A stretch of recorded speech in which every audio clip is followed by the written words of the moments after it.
لا إله إلا الله محمد رسول الله صلى الله عليه وسلم. استقيموا واعتدلوا سووا صفوفكم فإن تسوية الصفوف من تمام الصلاة.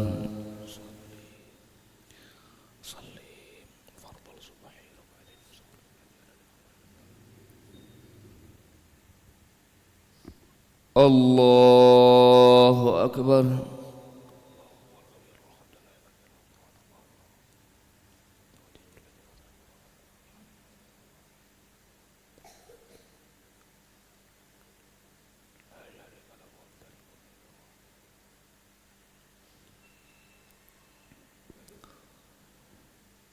بسم الله الرحمن الرحيم. الحمد لله رب العالمين الرحمن الرحيم مالك يوم الدين. إياك نعبد وإياك نستعين. اهدنا الصراط المستقيم صراط الذين أنعمت عليهم غير المغضوب عليهم ولا الضالين.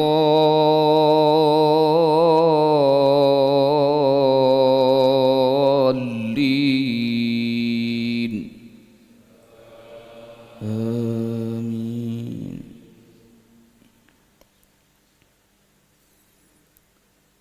ألم تر كيف ضرب الله مثلا كلمة طيبة كشجرة طيبة أصلها ثابت وفرعها في السماء تؤتي أكلها كل حين بإذن ربها ويضرب الله الأمثال للناس لعلهم يتذكرون. ومثل كلمة خبيثة كشجرة خبيثة اجتثت من فوق الأرض ما لها من قرار.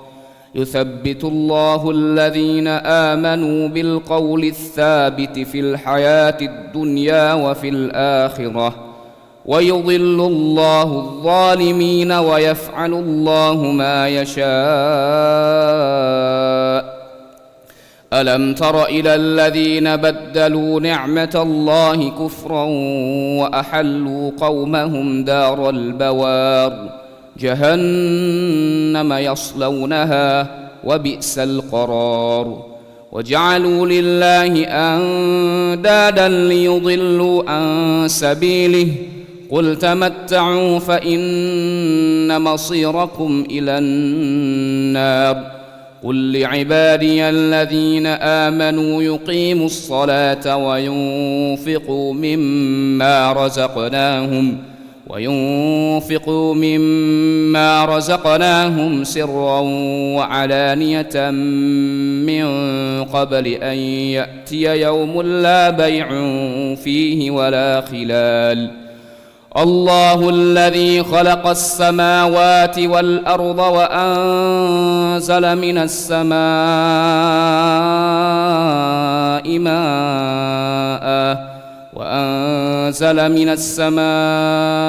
ماء فأخرج به من الثمرات رزقا لكم وسخر لكم الفلك لتجري في البحر بأمره وسخر لكم الأنهار وسخر لكم الشمس والقمر دائبين وسخر لكم الليل والنهار. الله أكبر.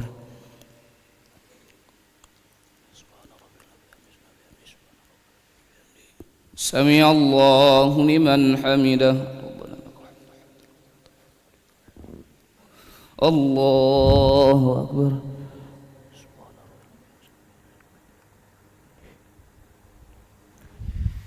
الله أكبر.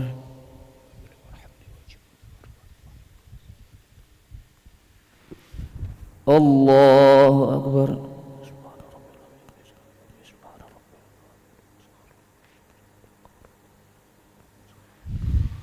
الله أكبر.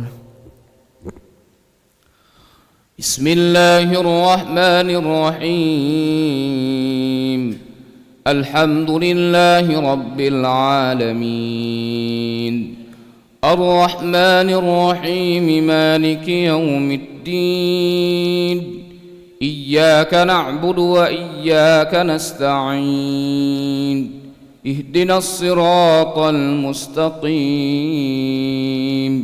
صراط الذين أنعمت عليهم غير المغضوب عليهم ولا الضالين.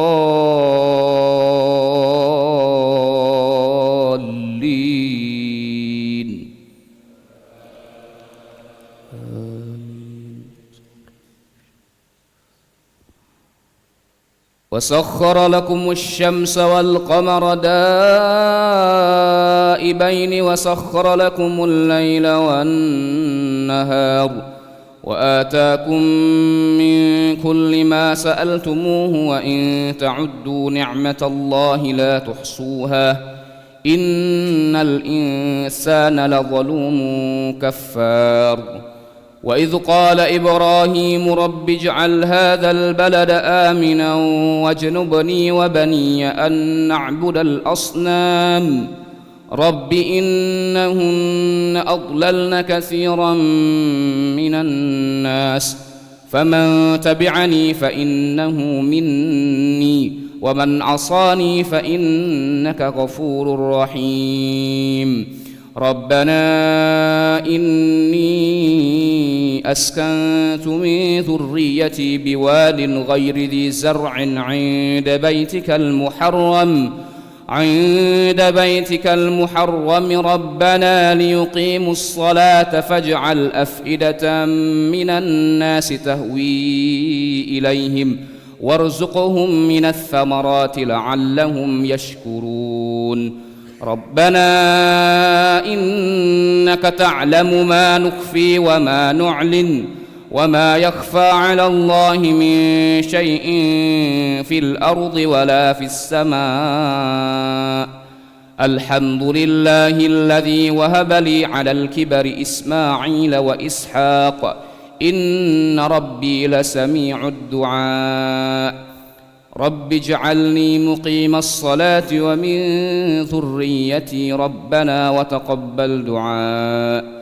ربنا اغفر لي ولوالدي وللمؤمنين يوم يقوم الحساب.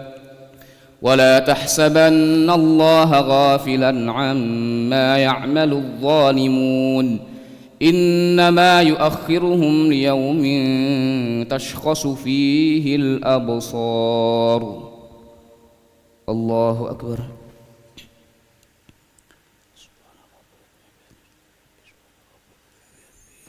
سمع الله لمن حمده.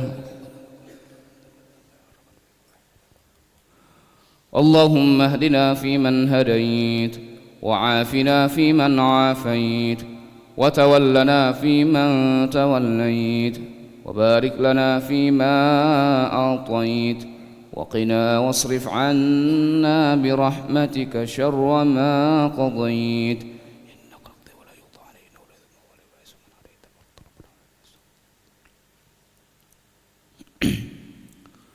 وصلى الله على سيدنا محمد النبي الأمي وعلى آله وصحبه وبارك وسلم. الله أكبر.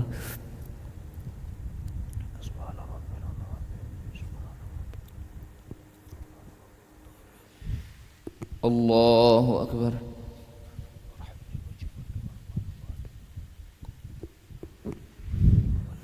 الله أكبر.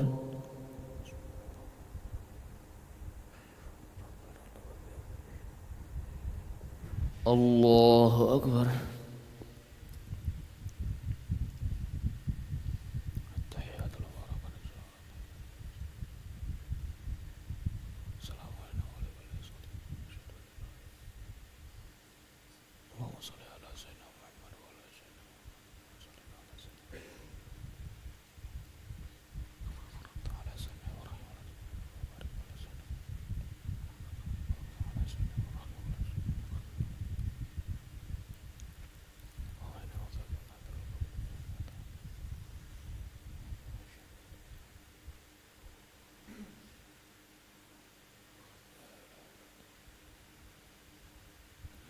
السلام عليكم ورحمة الله. السلام عليكم ورحمة الله. أستغفر الله العظيم. نستغفر الله العظيم. نستغفر الله العظيم الذي لا إله إلا هو الحي القيوم ونتوب إليه. نستغفر الله العظيم الذي لا إله إلا هو الحي القيوم ونتوب إليه. نستغفر الله العظيم الذي لا إله إلا هو الحي القيوم ونتوب إليه. لا إله إلا الله وحده لا شريك له، له الملك وله الحمد يحيي ويميت وهو على كل شيء قدير. لا إله إلا الله وحده لا شريك له، له الملك وله الحمد يحيي ويميت وهو على كل شيء قدير. لا إله إلا الله وحده لا شريك له، له الملك وله الحمد يحيي ويميت وهو على كل شيء قدير. لا إله إلا الله وحده لا شريك له، له الملك وله الحمد يحيي ويميت وهو على كل شيء قدير. ولا حول ولا قوة إلا بالله العلي العظيم. اللهم أجرنا من النار. اللهم أجرنا من النار. اللهم أجرنا من النار. اللهم أجرنا من النار. اللهم أجرنا من النار. اللهم أجرنا من النار. اللهم أجرنا من النار السالمين. اللهم أنت السلام ومنك السلام وإليك يعود السلام، فحينا ربنا بالسلام وأدخلنا الجنة دار السلام. تبارك ربنا وتعاليت يا ذا الجلال والإكرام. وإلهكم إله واحد لا إله إلا هو الرحمن الرحيم. الله لا إله إلا هو الحي القيوم، لا تأخذه سنة ولا نوم، له ما في السماوات وما في الأرض. من ذا الذي يشفع عنده إلا بإذنه، يعلم ما بين أيديهم وما خلفهم، ولا يحيطون بشيء من علمه إلا بما شاء. وسع كرسيه السماوات والأرض ولا يؤوده حفظهما وهو العلي العظيم. إلهنا يا ربنا يا معبود سبحان الله.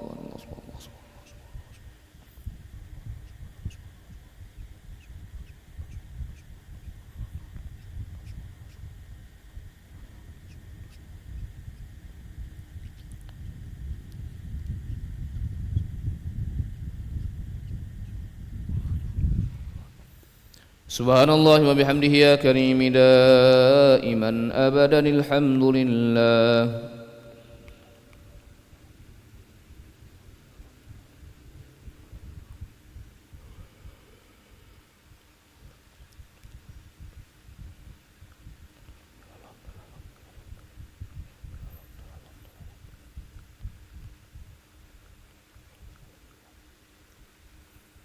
الحمد لله رب العالمين على كل حال وفي كل حال وبنعمة. الله أكبر.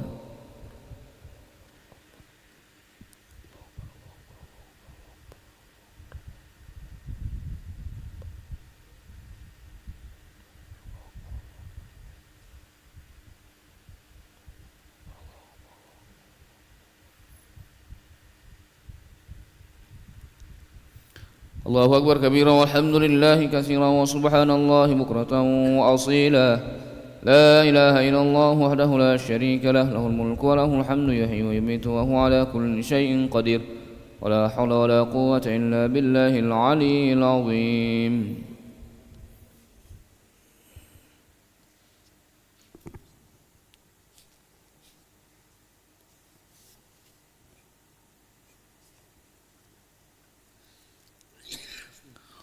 بسم الله الرحمن الرحيم. السلام عليكم ورحمة الله وبركاته. نحمده ونصلي ونسلم على رسول الكريم، أما بعد. عن معاذ رضي الله عنه قال: أوصاني رسول الله صلى الله عليه وسلم بعشر كلمات، قال: لا تشرك بالله شيئا، وإن قتلت أو حرقت، ولا تعقن لديك وإن أمرك أن تخرج من أهلك ومالك ولا تتركن صلاة مكتوبة متعمدا فإن من ترك صلاة مكتوبة متعمدا فقد برئت منه ذمة الله. ولا تشربن خمرا فإنه رأس كل فاحشة وإياك المعصية فإن بالمعصية حل سخط الله عز وجل وإياك الفرار من الزحف وإن هلك الناس وإذا أصاب الناس موت وأنت فيهم فاثبت وأنفق على عيالك من طولك ولا ترفع عنهم عصاك أدبا وأخفهم في الله. Dari Mu'adz radhiyallahu ia berkata, Rasulullah sallallahu alaihi wasallam berpesan kepadaku dengan 10 kalimat. Beliau bersabda, janganlah kamu menyekutukan sesuatu pun dengan Allah meskipun kamu dibunuh atau dibakar. Jangan durhaka terhadap kedua orang tuamu meskipun keduanya menyuruhmu untuk meninggalkan keluarga dan hartamu. Jangan tinggalkan salat wajib dengan sengaja, karena barang siapa meninggalkan satu salat wajib dengan sengaja, ia lepas dari perlindungan Allah. Jangan minum arak, karena ia adalah pangkal dari segala perbuatan keji. Jauhilah maksiat, karena dengan berbuat maksiat kemurkaan Allah Azza wa Jalla akan menimpamu. Jangan sekali-kali melarikan diri dari pertempuran meskipun teman-temanmu telah gugur. Jika wabah penyakit menimpa orang-orang sedangkan kamu berada di antara mereka, maka tetaplah tinggal di sana. Nafkahi keluargamu sesuai dengan kemampuanmu. Jangan tinggalkan tongkatmu untuk mendidik mereka, dan buatlah mereka agar takut kepada Allah. Hadis riwayat Ahmad. An Abi Hurairah radhiyallahu anhu qala Rasulullah sallallahu alaihi wasallam, Man amana billahi wa bi rasulihi wa aqama as-salah wa shama ramadana kana haqqan 'ala Allah an yudkhilahu al-jannah jahada fi sabilillah aw jalasa fi ardihi allati wulida fiha. Faqalu ya Rasulullah afala nubashshirun nas? Qala inna fil jannati mi'ata darajatin a'addaha Allahu lil mujahidina fi sabilillah ma baina ad-darajataini kama baina as-sama'i wal ardi fa idza sa'altumullaha fas'aluhul firdaus fa innahu awsatul jannati aw a'lal jannah wa fawqahu 'arsyur rahman wa minhu tafajjarul anharul jannah. Dari Abu Hurairah radhiyallahu ia berkata, Nabi sallallahu alaihi wasallam bersabda, barang siapa beriman kepada Allah dan Rasulnya, menegakkan salat dan berpuasa Ramadan, maka wajib bagi Allah untuk memasukkannya ke dalam surga, baik ia berjihad di jalan Allah atau duduk saja di tanah kelahirannya. Para sahabat bertanya, wahai Rasulullah, bolehkah kami memberikan kabar gembira kepada orang-orang tentang hal ini? Beliau bersabda, sesungguhnya di surga ada 100 derajat yang Allah sediakan bagi orang-orang yang berjihad di jalan Allah. Jarak antara 2 derajat seperti jarak antara langit dan bumi. Apabila kalian meminta kepada Allah, mintalah kepadanya surga Firdaus, karena ia adalah surga yang paling utama dan paling tinggi. Di antaranya terdapat arsy Allah yang Maha Pengasih. Dari surga Firdaus itulah mengalir sungai-sungai surga. Hadis riwayat Bukhari. An Abi Darda radhiyallahu qala Rasulullah sallallahu alaihi wasallam, khamsun man jaa bihinna ma'a iman dakhala jannah, man hafadha 'ala shalawatil khamsi 'ala wudu'ihinna wa ruku'ihinna wa sujudihinna wa mawaqitihinna wa shama ramadan wa hajjal baita in istata'a ilaihi sabila وآتى الزكاة طيبة بها نفسه وأدى الأمانة. قيل يا رسول الله وما أداء الأمانة؟ قال الغسل من الجنابة. إن الله لم يأمن ابن آدم على شيء min dinihi ghairaha. Dari Abu Darda radhiyallahu anhu berkata, Rasulullah sallallahu alaihi wasallam bersabda, ada 5 hal yang barang siapa membawanya beserta iman pasti masuk surga, yaitu orang yang menjaga salat 5 waktu mengenai wudu, ruku, sujud dan waktunya juga, berpuasa Ramadan, berhaji ke Baitullah jika mampu mengadakan perjalanan ke sana, menunaikan zakat dengan senang hati, dan menunaikan amanah. Seorang bertanya, wahai Rasulullah, apa yang dimaksud dengan menunaikan amanah? Beliau bersabda, mandi janabah. Sesungguhnya Allah tidak mempercayai anak Adam terhadap urusan agamanya kecuali mandi janabah. Hadis riwayat Tirmidzi. Mudah-mudahan Allah SWT memberikan kekuatan kepada kita sehingga kita lebih mudah mengamalkan dan menyampaikan. أعوذ بالله من الشيطان الرجيم. بسم الله الرحمن الرحيم. الحمد لله رب العالمين حمدا شاكرا حمدا ناعما حمدا يوافي نعمه ويكافئ مزيده. يا ربنا لك الحمد كما ينبغي لجلال وجهك الكريم ولعظيم سلطانك. اللهم صل وسلم وبارك على سيدنا محمد وعلى آل سيدنا محمد كما صليت وسلمت وباركت على سيدنا إبراهيم وعلى آل سيدنا إبراهيم في العالمين إنك حميد مجيد. اللهم إنا نسألك خير هذا اليوم، فتحه ونصره ونوره وبركته وهداه، ونعوذ بك من شر ما فيه وشر ما بعده. اللهم لك الحمد شكرا ولك المن فضلا، وأنت ربنا حقا ونحن عبيدك رقا، وأنت لم تزل لذلك أهله. يا ميسر كل عسير، يا جابر كل كسير، يا صاحب كل فريد، يا مغني كل فقير، يا مقوي كل ضعيف، ويا مأمن كل مخيف. يسر علينا كل عسير فتيسر العسير عليك يسير. اللهم يا من لا يحتاج إلى البيان والتفسير حاجتنا إليك كثير، وأنت عالم بها وخبير. اللهم يا ميسر يسر، يا مدبر دبر، يا مسهل سهل، سهل علينا كل عسير بجاه البشير النذير محمد صلى الله عليه وسلم.